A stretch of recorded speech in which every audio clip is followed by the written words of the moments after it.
നാദേന്ദ്രിയം. രചന ദക്ഷ. അവതരണം ഷാഹുൽ മലയിൽ. Editing Faisal C എന്ന് ഊഞ്ഞേരി. ചോദിച്ചു കേട്ടില്ലേ, നിന്നിങ്ങോട്ട് കെട്ടിയെടുക്കുമ്പോ ഇതൊക്കെ അങ്ങേര് നിനക്ക് തന്നുവിട്ടാണോന്ന് അവൻ ചോദിച്ചുകൊണ്ട് അവളുടെ അരികിൽ ചുറ്റിരിക്കുന്ന അരപ്പട്ടിൽ പിടിച്ചു വലിച്ചതും അവൾ അവനടുത്തേക്ക് ആഞ്ഞു നിന്നു. അവന്റെ കൈകൾ അതിൽ തെരുത്തി പിടിച്ചതും അവളുടെ കണ്ണിപ്പോൾ പുറത്തിയാടും എന്ന പോലെ മിഴിഞ്ഞു വന്നു. കണ്ടവര് വാങ്ങി തന്നെടുത്ത് ചുറ്റി നിൽക്കുക അവള്. പല്ലിരിച്ചുകൊണ്ട് അവൻ അതിൽ ചുഴറ്റി ഒന്നുകൂടെ പിടിച്ചു. എന്നാലും ഇങ്ങനെ ഒരടി, അതും നിന്റെ അടുത്തുനിന്ന് ഞാൻ പ്രതീക്ഷിച്ചില്ലടി. അത് പറയുമ്പോൾ ദേഷ്യത്തോടൊപ്പം നെഞ്ചിലെ വിങ്ങലും കൂടി ചേർന്ന് അവന്റെ കണ്ണുകൾ ഒന്നുകൂടെ ചുവന്ന് കലങ്ങിയിരുന്നു. അവനെ തുറിച്ചു നോക്കിയെന്ന അവളുടെ കണ്ണുകളിൽ നിന്ന് കണ്ണുനീർ തുള്ളികൾ ധാരധാരയായി ഒഴുകിയിറങ്ങി. ഇവിടെ ഉള്ളവരുടെ കൂടെ ചേർന്ന് നീ എന്നെ വിഡ്ഢിവേഷം കെട്ടിക്കുന്നു ഞാൻ വിചാരിച്ചില്ല. അവനവിടെ കലങ്ങി മറിഞ്ഞൊഴുകുന്ന കണ്ണുകളിലേക്ക് നോക്കി അത്യധികം ഹൃദയവേദനയോടെ പറഞ്ഞുകൊണ്ട് ആ അരപ്പട്ടയിൽ ഒന്നുകൂടെ പിടിമുറുക്കി ആളെ ഭിത്തിയിലേക്ക് ചേർത്ത് നിർത്തി. അത് അവളിൽ നിന്ന് വലിച്ചു പൊട്ടിച്ചെറിഞ്ഞു. അവൾ ഒഴുകിയിറങ്ങുന്ന കണ്ണുകളോടെ അവനെ നോക്കി അങ്ങനെയല്ലെന്ന പോലെ വിലങ്ങിനെ തലയാട്ടിക്കൊണ്ട് വിങ്ങിക്കരഞ്ഞു. അല്ലേലും കാവൽ പട്ടികളോടാരും ഒന്നിനും അനുവാദം ചോദിക്കാറില്ലല്ലോ അല്ലേ? സ്വയം നിന്ദയോടെ അവൻ അത് ചോദിച്ചേർന്നും അവളൊരു പൊട്ടിക്കരച്ചിലൂടെ മുന്നോട്ടാഞ്ഞ് അവന്റെ കഴുത്തിലൂടെ കൈ ചുറ്റി ആ തോളിൽ മുഖമമർത്തിക്കൊണ്ട് തലവിലങ്ങനെയാട്ടി പൊട്ടിക്കരഞ്ഞതും അടുത്ത നിമിഷം ഒട്ടും അമാദിക്കാതെ അവന്റെ കൈകൾ അവളുടെ ഇടുപ്പിനെ ചുറ്റി വരിഞ്ഞിരുന്നു. ഇങ്ങനൊന്നും പറയില്ലേ, എനിക്ക് സഹിക്കാൻ പറ്റണില്ല. ആൾ അവന്റെ തോളിൽ തലയിട്ടുരുട്ടി പറഞ്ഞുകൊണ്ട് പൊട്ടിക്കരഞ്ഞതും അവളുടെ ഇടുപ്പിൽ ചുറ്റി അവന്റെ കൈകളൊന്ന് മുറുകി. ഞാൻ പറഞ്ഞതാ, എനിക്ക് സമ്മതമില്ലാന്ന് പറഞ്ഞതാ, എന്നെ ചതിച്ചതാ എല്ലാരും കൂടി, ഇഷ്ടമില്ലാഞ്ഞിട്ട് കൂടി എല്ലാത്തിനും കൂട്ടിന്ന്. നിങ്ങളുടെ കുഞ്ഞിനെ നന്ദി മാത്രം മുന്നിൽ കണ്ട, പക്ഷെ എന്നെ ചതിക്കാന്ന് അറിഞ്ഞപ്പോ ഞാൻ ഇന്ന് പിന്മാറിയതാ. അതിനെല്ലാരും കൂടി എന്നെ കൊന്നില്ലാതേ ഉള്ളൂ. അവൾ ഓരോന്ന് പദം പറഞ്ഞ് അവന്റെ തോളിൽ കിടന്ന് പൊട്ടിക്കരഞ്ഞു. അവന്റെ കൈകൾ അവളെ കൂടുതൽ തന്നിലേക്ക് അമർത്തി പിടിച്ചുകൊണ്ടൊന്ന് ഉയർത്തി. എന്നെ ഒരുപാട് ഉപദ്രവിച്ചു, കുഞ്ഞിനെ കൊല്ലെന്ന് പറഞ്ഞ് ഭീഷണിപ്പെടുത്തി. അവന്റെ കണ്ണിൽ അവരെ ഇരിച്ചു കളയാൻ പാകത്തിന് കനലെരിഞ്ഞു തുടങ്ങി. എല്ലാം നിങ്ങളോട് പറയാന്ന് വെച്ചപ്പോ ഞാൻ മുറിയിലിട്ട് പൂട്ടി. എന്തേലും പറഞ്ഞ കുഞ്ഞിനെ കൊന്നാളെന്ന് പറഞ്ഞ് ഭീഷണിപ്പെടുത്തി. വേറെ നിവൃത്തിയില്ലാഞ്ഞിട്ടാ ഞാൻ ഈ വേഷം കെട്ടിയത്. അല്ലാതെ എന്റെ അച്ഛന്റെ പ്രായമുള്ള ഒരാളെ കെട്ടാൻ മാത്രം എനിക്ക് തമ്പുരാട്ടിക്കുട്ടി അർത്ഥപ്പതിച്ചിട്ടില്ല. അവൾ പൊട്ടിക്കരഞ്ഞുകൊണ്ട് പറഞ്ഞതും അവന്റെ കൈകൾ അവളെ തന്നിലേക്ക് എത്ര ചേർത്ത് വെച്ചിട്ടും മതിയാവാതെ വരിഞ്ഞു മുറുക്കി. അയാളുടെ താലി എന്റെ കഴുത്തിൽ വീണതിന് മുന്നേ ജീവനെടുക്കാൻ തന്നെയായിരുന്നു എന്റെ ആഗ്രഹം. പക്ഷെ സ്വസ്ഥമായിട്ട് മരിക്കാൻ പോലും ഇവരാരും എന്നെ സമ്മതിച്ചില്ല ഇന്ദ്രേട്ടാ. അവൾ പറഞ്ഞുകൊണ്ട് അവനെ ചുറ്റി വരിഞ്ഞ് കരഞ്ഞു. അത് കേട്ടതും അവന്റെ കൈകൾ അവളുടെ ഇടുപ്പിനെ ഞെരിച്ചമർത്തിക്കൊണ്ട് അവളിൽ നോവ് പടർത്തി. അയാളുടെ താലി അണിയേണ്ട ഗതി എനിക്ക് വന്നിരുന്നേ എന്റെ അമ്മയാണ് സത്യം, പിന്നെ ഞാൻ ജീവനോടെ ഉണ്ടാവില്ലായിരുന്നു. അവൾ മുഖമിട്ടിരുട്ടിക്കൊണ്ട് പൊട്ടിക്കരഞ്ഞു. സത്യമായിട്ടും ഞാൻ ചത്തേനെ. അവൻ നിറഞ്ഞു വന്ന കണ്ണുകൾ ഇറുകെ മൂടിക്കൊണ്ട് തന്റെ തോളിൽ മുഖമുരുട്ടി കരയുന്നവരുടെ നിറയെ പൂ ചൂടിയ മുടിയിലേക്ക് മുഖം പൂഴ്ത്തി. ആ ഗന്ധം ആഞ്ഞു ശ്വസിക്കുന്നതിനൊപ്പം ഇരുകൈകളാൽ അവളെ തന്നിലേക്ക് ഇറുക്കി അണച്ചു പിടിച്ചു. അവനെങ്ങാ നിന്നെ കെട്ടിയിരുന്നെങ്കിൽ ഇന്ന് തന്നെ നീ വിധവയായനടി പോത്തെ, കൊന്നനെ ഞാൻ ആ പന്ന മോനെ. അവൻ അവളുടെ മുടിയിലേക്ക് മുഖം അമർത്തിക്കൊണ്ട് മുരണ്ടതും അവൾ കണ്ണുകൾ വലിച്ചു തുറന്നു. അപ്പോഴാണ് അവൾക്ക് താൻ ആരോട്ടി നിന്നാണ് ഇത്ര നേരം പദം പറഞ്ഞ് കരഞ്ഞെന്ന് ഓർമ്മ വന്ന് അവളൊന്നും മിനീരിറക്കിക്കൊണ്ട് അവനിൽ നിന്ന് കൈകൾ അയച്ചതും അത് മനസ്സിലാക്കിക്കൊണ്ട് അവൻ അവളെ വിട്ട് നേരെ നിന്നു. തന്റെ മുഖം ഉയർത്തി നോക്കാൻ നിൽക്കുന്നവളെ കണ്ടതും അവൻ പല്ലുകടിച്ചു. എന്തായാലും അണിഞ്ഞൊരുങ്ങിയിറങ്ങി, ഇനിയിപ്പോ നിന്നെ കെട്ടിയെടുത്തില്ലാന്ന് വേണ്ട. അവൻ പറഞ്ഞുകൊണ്ട് ഉടുത്തിരുന്ന മുണ്ട് മടക്കി കുത്തി. കൊച്ചിനെടുത്തു വാടി. അവൻ ബെഡിലിരുന്ന് ചിണുങ്ങുന്ന കൊച്ചിനെ നോക്കിക്കൊണ്ട് അവളോട് പറഞ്ഞു. അടഞ്ഞിരുന്ന വാതിൽ മലക്കെ തുറന്നുകൊണ്ട് അവൻ പുറത്തേക്ക് പോയി. അവൻ പറഞ്ഞിട്ട് പോയതോർക്കെ കണ്ണുമിഴിച്ചുകൊണ്ട് കിടക്കയിൽ കരഞ്ഞുകൊണ്ടിരിക്കുന്ന കുഞ്ഞിനെ കയ്യിലെടുത്ത് എന്ത് ചെയ്യുമെന്നറിയാൻ നിന്നു. എന്നെ ഇനി അങ്ങോട്ട് വേർത്തിക്കാതിരുന്ന നിനക്ക് നന്ന്. പുറത്തുനിന്ന് അവന്റെ ഗർജനം വീണ്ടും കാതുകളിലേക്ക് എത്തിയതും അവൾ വേഗം കുഞ്ഞുമായി പുറത്തേക്ക് ഇറങ്ങി. കുഞ്ഞിനെയും കൊണ്ട് അവൾ ഹാളിലേക്ക് വന്നും അവിടെ കൂടുന്നവരുടെ കണ്ണുകൾ അവൾക്ക് നേരെ എരിഞ്ഞു. എന്നാൽ പടികൾ ഇറങ്ങി വരുന്നവനെ കണ്ടതും എരിഞ്ഞു തുടങ്ങിയ കണ്ണുകൾ അണയാൻ അധികം നേരം വേണ്ടി വന്നില്ല. വാ. അവൻ അവിടെ നിന്ന് ആരെയും ശ്രദ്ധിക്കാതെ ആളെ നോക്കി പറഞ്ഞുകൊണ്ട് ഉടുത്തിരുന്ന കസവുമുണ്ട് മടക്കി കുത്തിക്കൊണ്ട് പുറത്തേക്ക് നടന്നു. അവന്റെ വേഷവും അവളെയും കൊണ്ടുള്ള പോക്കും കണ്ടതും ശിവശങ്കൻ തമ്പിക്ക് അപകടം മണത്തു. ഇന്ദ്ര, എങ്ങോട്ടാ നീ ഇവളെയും കൊണ്ട്? അയാൾ ചോദിച്ചുകൊണ്ട് ഊന്നുപടി കുത്തി അവനടുത്തേക്ക് വരാനാഞ്ഞു. അവൻ അയാൾക്ക് നേരെ തിരിഞ്ഞു. വയസ്സാങ്കാലത്ത് ഇതേ ഈ നിൽക്കുന്നവൾക്ക് സംബന്ധം ഉണ്ടാക്കാൻ ഇറങ്ങിയതല്ലേ എന്റെ മുത്തശ്ശൻ. ഇനി ആ കാഴ്ച കാണാൻ കഴിയാതെ മേപ്പോട്ട് പോകുന്നുള്ള പേടി വേണ്ട, ക്ഷേത്രത്തിലേക്ക് പോര്, കൺകുളിർക്കെ കാണാം. അവൻ അയാളെ നോക്കി പറഞ്ഞുകൊണ്ട് തങ്ങളെ മിഴിച്ചു നോക്കി നിൽക്കുന്നവളെ വലിച്ച പുറത്തേക്ക് പടികളിറങ്ങി. ഇന്ദ്ര, പുറകിൽ നിന്നുയർന്ന അയാളുടെ ആക്രോശമൊന്നും തന്നോടല്ലെന്ന പോൽ അവൻ അവളെയും കൊണ്ട് നടന്നു നീങ്ങി. എന്തീ കാണിക്കണേ, നീ വിട്ടേ. അവൾ അവന്റെ കൈ വിടിവിക്കാൻ ശ്രമിച്ച് ഒരു കൈ കൊണ്ട് കുഞ്ഞിനെയും പിടിച്ച് അവന് പുറകെ ബുദ്ധിമുട്ടിക്കൊണ്ട് നടന്നു. മര്യാദക്ക് ഇതിനകത്തേക്ക് കയറിക്കോ, ഇല്ലേ നിന്നെ തൂക്കിയെടുത്ത് അകത്തിട്ട് കൊണ്ടുപോകാൻ എനിക്കൊരു മടിയൂല. അവൻ വണ്ടിയുടെ മുന്നിലെ ഡോറൊന്ന് പിടിച്ചുകൊണ്ട് അവളോട് മുരട്ടു. അവൾ അവനെ ദയനീയമായി നോക്കി നിന്നു. അത് കേട്ടതും അവൾ അടുത്ത നിമിഷം കുഞ്ഞിനെയും കൊണ്ട് അകത്തേക്ക് കയറിയിരുന്നു. അവൾ അകത്ത് കയറിയിരുന്ന അടുത്ത നിമിഷം അവൻ ആ ഡോർ അമർത്തി അടച്ചു. അതിന്റെ ശക്തിയിൽ അവളൊന്ന് കണ്ണുകൾ ഇറുക്കി അടച്ച് തുറന്നുപോയി. അവൻ പൂമുഖത്ത് വന്ന് നിൽക്കുന്ന ശിവശങ്കരനെ നോക്കിക്കൊണ്ട് ഡ്രൈവിംഗ് സീറ്റിന്റെ ഡോറൊന്ന് അകത്തേക്ക് കയറി. ശേഷം വണ്ടി റിവേഴ്സ് എടുത്ത് വളച്ചുകൊണ്ട് ശരവേഗത്തിൽ ഗേറ്റിന് പുറത്തേക്ക് പായിച്ചു. ശിവശങ്കരൻ തമ്പിയുടെ കണ്ണുകൾ ആ കാഴ്ചയിൽ കത്തിച്ചൊലിക്കുന്ന സൂര്യനെ പോലെ ജ്വലിച്ച് നിന്നു. എന്താണ് ടീച്ചറമ്മ, നിന്റെ മുഖം ഇങ്ങനെ സദ്യക്ക് പാലട വിളമ്പാത്ത കണക്ക് വളിച്ചിരിക്കുന്നത്? ക്ഷേത്രത്തിൽ നിന്ന് തൊഴുതിറങ്ങുന്നതിനിടയിൽ കയ്യിൽ പിടിച്ച ഷർട്ട് ദേഹത്തേക്കിട്ടുകൊണ്ട് മേഘന അവളോട് ചോദിച്ചു. എന്നാലും ഇന്നലെ ആ കുട്ടിയുടെ വേളി അത് നടന്നിട്ടുണ്ടാവോ? ആൾ അവനെ നോക്കി വേവലാതിയോടെ തിരക്കി. ഏത് വട്ടിയുടെ കാര്യടി പൊമ്മി നീ പറയുന്നത്? അതന്നെ, നിങ്ങളുടെ ശത്രുവിന്റെ ആണിയുടെ കാര്യമാണ് ഞാൻ പറഞ്ഞു. എന്താ അങ്ങനെ ഒരു കാര്യം കുഞ്ഞുതമ്പുരാൻ മറന്നോ? ആൾ കയ്യിലെ പ്രസാദത്തിൽ നിന്ന് അല്പെടുത്ത് നെറ്റിയിൽ ചാർത്തിക്കൊണ്ട് അവൻ നോക്കി പറഞ്ഞു. ഓ ആണി, അതിന്റെ കാര്യം ആ ദേവേന്ദ്രൻ നോക്കിക്കോളൂന്ന് ഞാൻ പറഞ്ഞല്ലേടി ടീച്ചറമ്മേ.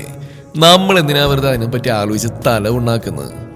അവൻ എന്തോർത്തുകൊണ്ട് ചുണ്ടിൽ വിരിഞ്ഞ കള്ളച്ചിരി ഒളിപ്പിച്ച് ആളെ നോക്കാതെ പറഞ്ഞു. പിന്നെ ആലോചിക്കാതെ അന്ന് ആ കുട്ടീനെ നോക്കിയ നോട്ടം ഇപ്പോഴും എന്റെ കണ്ണിലുണ്ട്. ചങ്ക് തകർന്ന അത് ഇവിടുന്ന് പോയത്. ആൾ നീലിയുടെ അപ്പോഴത്തെ കോലം മനസ്സിൽ കണ്ട് മുഖം ചുളിച്ചുകൊണ്ട് പറഞ്ഞു. അല്ലെങ്കിലും നോക്കേണ്ടിടത്തേക്കൊന്നും അവിടെ നോട്ടെത്തില്ല യക്ഷി. അവൻ ചുണ്ടിനിടയിലിട്ട് പിറുവിറുത്തു. അത് നല്ലോണം എത്തിയതുകൊണ്ടാ ചിലരൊക്കെ വിശ്വരൂപം എനിക്ക് മനസ്സിലായത്. അവൾ അവന്റെ ആ പിറുവിറുക്കൽ കേട്ടതും വന്ന് ചിരിയൊതുക്കിക്കൊണ്ട് പറഞ്ഞു. വേണ്ട വേണ്ട, എന്നെ നീ വല്ലാതെ അങ്ങ് കോന്തനാക്കുന്നുണ്ടേ. അത് നിനക്ക് നല്ലതിനല്ല മോളെ ദുർഗ. അവരവളുടെ കയ്യിലിരുന്ന് ഇലച്ചീന്ത് തട്ടിപ്പറിച്ചുകൊണ്ട് അതിൽ നിന്ന് അവലും പഴമെല്ലാം വായിലേക്ക് ഇട്ടുകൊണ്ട് പറഞ്ഞു. എന്നാലും എന്തായിരിക്കും നടന്നിട്ടുണ്ടാവുക? ആ കുട്ടി രക്ഷപ്പെട്ടു കാണോ, ഇല്ലെങ്കിൽ അതിന്റെ കല്യാണം കഴിഞ്ഞു കാണോ? ആ ഓർമ്മയിൽ അവിടെ നെഞ്ചൊന്ന് പിടഞ്ഞു. ഏയ്, കല്യാണമൊന്നും കഴിഞ്ഞിട്ടില്ലേടി ഭൂമി. നീ വാ, നമുക്കിതോ ഇവിടെ ഇരുന്ന് എല്ലാം കൺകുളിർക്കെ കാണാം. അവൻ ആ പ്രസാദം ആസ്വദിച്ച് കഴിച്ചുകൊണ്ട് ആൾത്തറ ലക്ഷ്യം വെച്ച് നടന്നു നീങ്ങി. അവൾ അവനെയൊന്ന് മുഖം ചുളിച്ച് നോയിക്കൊണ്ട് അവന് പുറകെ നടന്നു. ആൾത്തറ ഇത്തിരി പൊക്കത്തിലായതിനാൽ അവൻ അതിലേക്ക് കൈകുത്തി ചാടി കയറിയിരുന്നു. അയ്യോ, നിന്റെ കാര്യം ഞാൻ മറന്നു. അവൻ പറഞ്ഞുകൊണ്ട് താഴേക്ക് ഇറങ്ങി മുണ്ടും മടക്കി കുത്തി അവൾക്കടുത്തേക്ക് അവൾ എടുക്കാനെന്ന പോലെ വന്നു. എന്താ? നിനക്കിരിക്കണ്ടേ? അവൻ അവളെ നോക്കി കാര്യമായി തിരക്കി. വേണ്ട, ഞാനിവിടെ നിന്നോളാം. അവൾ ഉള്ളിൽ തോന്നിയ പതകൾ മറച്ചുകൊണ്ട് അവനോട് പറഞ്ഞു. വേണ്ടേ വേണ്ട. അവൻ കൂസല്ലാതെ പറഞ്ഞുകൊണ്ട് മടക്കി കൊടുത്തിരുന്ന മുണ്ടഴിച്ചിട്ട് വീണ്ടും അവിടേക്ക് ചാടി കയറിയിരുന്നു. അതെന്താ ഇയാൾ അങ്ങനെ പറഞ്ഞു? ആൾ അവനെ നോക്കി ചോദിച്ചു. ഏത് എങ്ങനെ പറഞ്ഞു എന്ന്? അവൻ ഇത്തിരി പ്രസാദം വായിലേക്ക് ഇട്ടുകൊണ്ട് അവളോട് ചോദിച്ചു. കൺകുളിർക്കെ കാണാന്ന് ഇവിടെ വെച്ചാ കെട്ട് നോക്കേ. ആൾ അവനെ നോക്കി ഉദ്യോഗത്തോടെ തിരക്കി. അങ്ങനെ ആയിരിക്കുമെന്നാ എന്റെ ഒരു ഇത്. അവൻ ആ ഇലയിലുള്ള അവസാന തരിയും വായിലേക്ക് ഇട്ടുകൊണ്ട് പറഞ്ഞു. അങ്ങനെയാണെങ്കിൽ നമുക്ക് ആ കുട്ടിയെ സഹായിച്ചാലോ? പാവല്ലേ അത്? എങ്ങനെ? അവൻ കൈ തൂത്ത് അവളെ ഇരുത്തി നോക്കിക്കൊണ്ട് തിരക്കി. നമുക്ക് ആ കല്യാണം മുടക്കിയാലോ എന്ന് അവൾ അവനോട് ഉത്സാഹത്തോടെ പറഞ്ഞു. ആ ദേവേന്ദ്രന്റെ കീറിട്ടാൻ നിനക്ക് അത്രയും കൊതിയാണോ? ആണെങ്കിൽ ഞാൻ നിന്നെ തടയില്ല, ചെന്ന് കീറി കൊടുക്ക്. അവൻ അവളെ നോക്കി പുച്ഛത്തോടെ പറഞ്ഞുകൊണ്ട് ചുണ്ടുകൂട്ടി. അതെന്താ അങ്ങനെ പറഞ്ഞേ? പിന്നെ അവന്റെ കല്യാണം മുടക്കാൻ നിന്നാവൻ മാലയും പൂച്ചെണ്ണു തന്ന് ആദരിക്കോ? വാട്ട്? അവൾ വിശ്വാസം വരാതെ അവനെ നോക്കി. ദോ അങ്ങോട്ട് നോക്കി വാ പുളിക്കടി ബൊമ്മി, കാഴ്ചകളൊക്കെ അവിടെയല്ലേ. അവൻ അവിടുന്ന് ചാടിയിറങ്ങി ക്ഷേത്രമുറ്റത്തേക്ക് വന്നിരുന്ന ഇന്ദ്രന്റെ കാറിന് നേർക്ക് അവളെ തിരിച്ചു നിർത്തിക്കൊണ്ട് പറഞ്ഞു. കാറിൽ നിന്ന് ആദ്യം ഇറങ്ങിയത് ഇന്ദ്രനാണ്. അവൻ ഡോറിനടുത്തും അവൾ അവനെ ദയനീയമായി നോക്കി. നീ ഇറങ്ങുന്നോ അതോ ഞാൻ ഇറക്കണോ? അവൻ ചോദിച്ചു. അവൾ വേഗം കുഞ്ഞിനെയും കൊണ്ട് ഇറങ്ങി. മണവാളിനെയും മണവാട്ടിയെയും പോലെ കാറിൽ നിന്നിറങ്ങി പുറത്തേക്ക് ഇറങ്ങി ഇന്ദ്രനെയും നീലയും കണ്ടതും അവൾ ഒന്നുകൂടി കണ്ണു മിഴിച്ചു. ഇതെന്താ ഇങ്ങനെ? അവൾ അവരിൽ നിന്ന് മിഴിയടത്തി മാറ്റാതെ ആശ്ചര്യത്തോടെ അടുത്തുന്നവരോട് ചോദിച്ചു. നിനക്കല്ലേൽ അവിടെ കെട്ടുമുടക്കാൻ മുട്ടി നിന്ന് ചെന്നും മുടക്കിയിട്ട് വാ. മേഘന അവളെ തോളുകൊണ്ട് മുന്നിലേക്ക് തട്ടിക്കൊണ്ട് പറഞ്ഞു. അവളെയും കൂട്ടി അമ്പലത്തിലേക്ക് നടക്കാൻ ഒരുങ്ങിയ ഇന്ദ്രൻ സൈഡിലേക്ക് നോക്കിയതും കാണുന്നത് ആൾത്തറക്കടുത്ത് തങ്ങളെ നോക്കി നിൽക്കുന്നവരെയാണ്. അത് കണ്ടതും അവൻ അവരെയും വലിച്ച് നേരെ അവർക്കടുത്തേക്ക് നടന്നു. ഭൂവി തങ്ങൾക്കടുത്തേക്ക് വരുന്നവരെ കണ്ടതും അവരും ഇഴിച്ചു നോക്കി നിൽപ്പ് അവസാനിച്ച് മര്യാദക്ക് നിന്നു. കുഞ്ഞിനെ അവിടെ കയ്യിലേക്ക് കൊടുക്കടി. ഇന്ദ്രൻ നീലിയെ നോക്കി പറഞ്ഞു. നീലി അവനെ നോക്കിക്കൊണ്ട് കുഞ്ഞിനെ അവൾക്ക് നേരെ നീട്ടി. കുഞ്ഞിനെ ഭൂവിക്ക് കൈമാറിയതും അടുത്ത നിമിഷം അവൻ അവളെയും വലിച്ച് ക്ഷേത്രത്തിലേക്ക് നടന്നിരുന്നു. വേണ്ട തമ്പുരാൻ കുഞ്ഞെ, വാ നമുക്ക് തിരിച്ചു പോവാം. അവൾ ചുറ്റും തങ്ങൾ ആശ്ചര്യത്തോടെ മിഴിച്ചു നോക്കി നിൽക്കുന്നവരിലൂടെ കണ്ണോടിച്ച് അവന്റെ കൈ വേർപ്പെടുത്താൻ നോക്കിക്കൊണ്ട് പറഞ്ഞതും അവൻ ആ കൈകളിൽ ഒന്നുകൂടെ പിടിമുറുക്കി. മിണ്ടാ നടക്കടി പോത്തെ. അവരവളെ തിരിഞ്ഞോക്കാൻ പറഞ്ഞുകൊണ്ട് അവളെയും വലിച്ച് മുന്നോട്ട് നടന്നു. നീ ഇതെന്ത് നോക്കി നിൽക്കുക? മിഴിച്ചു നിൽക്കാതെ വാടി പൊമ്മി. കാര്യങ്ങളൊക്കെ ഇപ്പോഴേ കണ്ടുപിടിക്കുന്നത് നല്ലതാ. അവൻ മുണ്ട് മടക്കി കുത്തിക്കൊണ്ട് അവളുടെ കയ്യിൽ നിന്ന് കുഞ്ഞിനുമായി മുന്നേ നടന്നു. മാമയുടെ കണ്ണനെ എന്താ നോക്കുന്നത്? നിന്റെ മാമനാടി കള്ളി പാറു ഞാൻ. അവൻ കുഞ്ഞിനോട് പറഞ്ഞുകൊണ്ട് നടന്നു നീങ്ങി. ആ ക്ഷേത്രാങ്കണത്തിലേക്ക് അവൻ അവളെ കഠിനമായി പിടിച്ചു വലിച്ചു കൊണ്ടുപോകുമ്പോൾ അവളുടെ മുഖത്ത് വിഷാദത്തിന്റെയും ഭയത്തിന്റെയും ഗാഠതയായിരുന്നു. ഓരോ ചൂട് അവളെ വേദനിപ്പിക്കുമ്പോഴും അവൾ അവന്റെ ആ പിടിയഴിക്കാൻ ശ്രമിച്ചുകൊണ്ടേയിരുന്നു. എന്നെ വിട്ടേ, എന്തിനായിട്ട് ഇത് വേണ്ട, വാ നമുക്ക് തിരിച്ചു പോവാം. ആളുകൾക്ക് നോക്കുന്നുണ്ടില്ലേ, വിട്ട്. അവൾ നിറഞ്ഞു തോന്നുന്ന കണ്ണുകളോടെ അവന്റെ പിടിയഴിക്കാൻ ശ്രമിച്ചുകൊണ്ട് അവനോട് പറഞ്ഞുകൊണ്ടേയിരുന്നു. മിണ്ടായിരിക്കടി, ഒപ്പിക്കാനുള്ളതൊക്കെ ഒപ്പിച്ചു വെച്ചിട്ട് നിന്ന് ചലച്ചാലുണ്ടല്ലോ. ഇത് ക്ഷേത്രമാണെന്നോ ഇവിടെ ആളുണ്ടെന്നോ ഞാൻ നോക്കില്ല. ഇതുവരെ അറിയാത്ത എന്റെ കൈയുടെ ചൂട് മോൾ ഇപ്പോ ഈ നിമിഷം അറിയും. അവൻ അവൾക്ക് നേരെ ശബ്ദമുയർത്തിയതും അവൾ ചുറ്റിനൊന്ന് കണ്ണോടിച്ചുകൊണ്ട് വിതുമ്പിപ്പോയി. തനിക്ക് മുമ്പിൽ നിന്ന് വിതുമ്പുന്നവളൊന്ന് കണ്ണുരുട്ടി പേടിപ്പിച്ചുകൊണ്ട് അവൻ വീണ്ടും അവളെയും വലിച്ച് അകത്തേക്ക് നടന്നു. ആ ഇടനാഴിയിലേക്കുള്ള കടന്നുകയറ്റം അവളുടെ ഉള്ളിൽ പെരുമ്പറ മുഴക്കുന്നതായി മാറി.